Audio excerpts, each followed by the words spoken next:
ಅನ್ನದ ಜೊತೆಗೆ ನಾರ್ಮಲ್ ಆಗಿ ಉಪ್ಪಿನಕಾಯಿ ಬೋಂಡ ನೆಂಚ್ಕೊಂಡು ತಿಂತ ಬೋರ್ ಆಗಿದ್ರೆ ಇದೊಂದು ಡಿಫ್ರೆಂಟ್ ಬಾಳೆ ಎಲೆ ಬಾಳೆಕಾಯಿ ಫ್ರೈ ರೆಸಿಪಿ ಟ್ರೈ ಮಾಡಿ. ಅಂಡ್ ಒಂದ್ ಮೋರ್ ಥಿಂಗ್, ಇದೇ ರೆಸಿಪಿಗೆ ಬಾಳೆಕಾಯಿ ಬದಲು ಫಿಶ್ ನ ಆಡ್ ಮಾಡಿದ್ರೆ ಬಾಳೆ ಎಲೆ ಫಿಶ್ ಫ್ರೈ ರೆಡಿ ಆಗುತ್ತೆ.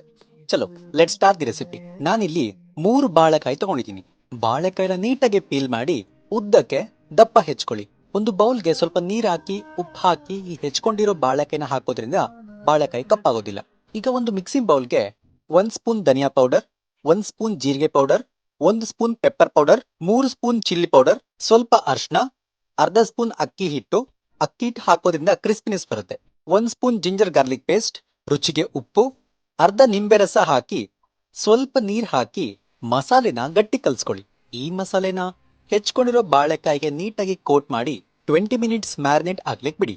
ಈಗ ಈ ಬಾಳೆಕಾಯಿನ ಬಾಳೆ ಎಲೆಯಿಂದ ವ್ರಾಪ್ ಮಾಡಿ ದಾರದಿಂದ ಸೆಕ್ಯೂರ್ ಮಾಡಿ. ಈಗ ಒಂದು ಪ್ಯಾನ್ಗೆ 3 ಸ್ಪೂನ್ ಆಯಿಲ್ ಹಾಕಿ ಕರಿಬೇ ಎಲೆ ಹಾಕಿ ವ್ರಾಪ್ ಮಾಡ್ಕೊಂಡಿರೋ ಬಾಳೆಕಾಯಿನ ಹಾಕಿ ಫ್ರೈ ಮಾಡಿದ್ರೆ ಬಾಳೆ ಎಲೆ ಬಾಳೆಕಾಯಿ ಫ್ರೈ ರೆಡಿ ಆಗುತ್ತೆ.